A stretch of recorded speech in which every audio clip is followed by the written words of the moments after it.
This is Autonomy, Part 1. We're just going to kind of introduce autonomy, talk about it a little bit, get a little bit better understanding of what it is. Now, you might have even heard the word autonomy because of Erik Erikson's psychosocial stages, but when he talks about autonomy, he's talking about kind of that early childhood, starting to be able to control their own behaviors. The best example that I always give in my 291 class is a child is able to kind of be responsible if they say, okay, if mom and dad say, okay, we're going to a restaurant tonight, we need you to be a big boy and behave and, not pick on your sister or things like that, not stack all of the jellies at Leo's or whatever it might be.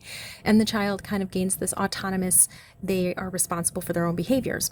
Okay, so we're not actually that far off when we're talking about adolescence, but a lot of times people get autonomy and independence kind of interchanged, and they're not the same thing when we are in this adolescent conversation. So although, independence and autonomy, they do have slightly different meanings, mainly when we're talking just about adolescence, okay? So if somebody uses them interchangeably on the street, don't hurt them. It's okay. But maybe you could educate them, because independence generally refers to an individual's capacity to kind of behave on their own, whereas autonomy is kind of self-governance. It's a psychosocial concern. It surfaces and resurfaces all throughout the life cycle, and it's not even resolved forever when you reach young adulthood. That's not how it works. Autonomy is not just about acting independent, it's about feeling independent and thinking independently. So I hope that makes sense. When we look at autonomy as an adolescent issue, which is how this author introduces the textbook for each topic, we want to talk about those biological, cognitive, and social roles and kind of their relationship to autonomy. The major biological change is, of course, puberty. From an evolutionary perspective, adolescent independence seeking, sorry, my brain shut off there for a second. Adolescent independence seeking is natural. It's a very natural consequence from maturation.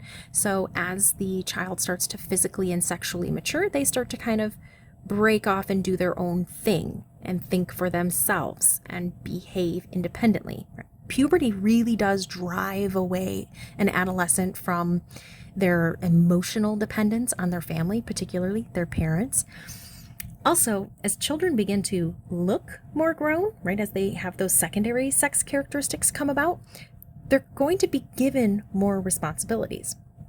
The cognitive changes that play a role in the development of autonomy, well, part of being autonomous is being able to make these independent decisions, which means that they have to have the cognitive function to do so.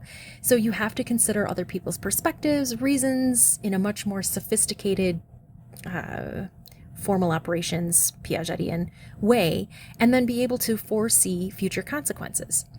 The cognitive changes that happen will precede moral development and self-regulation, but we'll talk about that in a few videos. Then we talk about the social roles and the development of autonomy.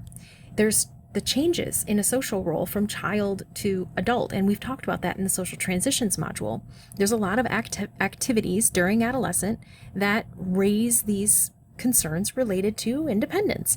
And adolescents move into new positions that really will demand an increasing degree of self-reliance and responsibility. So as they're granted, maybe it's discontinuously, but as they're granted these adult responsibilities, they need to take it upon themselves to actually act. And there's really 3 types of autonomy. Your book uses the words emotional, behavioral, and cognitive. I'm not going to lie, I would rather say affective, behavioral, cognitive, because it's the ABCs. And if you've had me in 281, or if you remember this from your 281 class, when we talk about social psychology, we talk about the ABCs of attitudes, right? And it's really the same thing when we're talking about autonomy, the ABCs. The affective component is the emotional autonomy. And this is the establishment of more adult-like, less childlike relationships in your life. So you kind of move away from family and you move to your peers, and then eventually you actually move back to your family. But again, we'll talk about that. Then there's behavioral autonomy, and this is the capacity to make these independent decisions and then follow through with them. And the last one is the cognitive autonomy. This is establishing a sense of self-values, opinions, beliefs, morals, and being independent in that way. And that's going to conclude this video.